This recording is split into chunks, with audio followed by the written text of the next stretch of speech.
Oh, magandang hapon sa ating lahat, no? Ayan, meron naman po tayong nire-refer na automatic washing machine.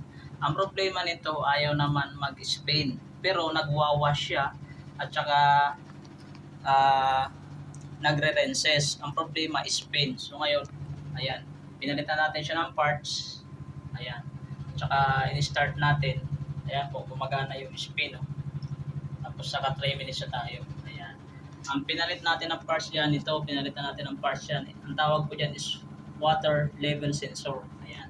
Meron po tayong dala yan. Ito po. Yun. Yun ang palit natin dyan. Ayan. So, nag-spin na siya. Ayan.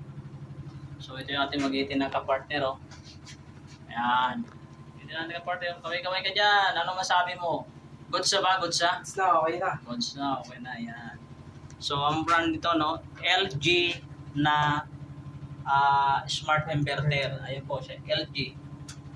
Tapos, smart inverter. Ayan.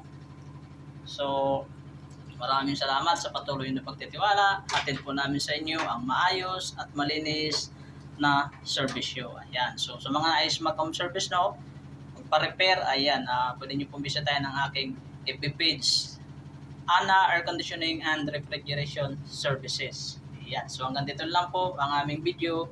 Bye-bye!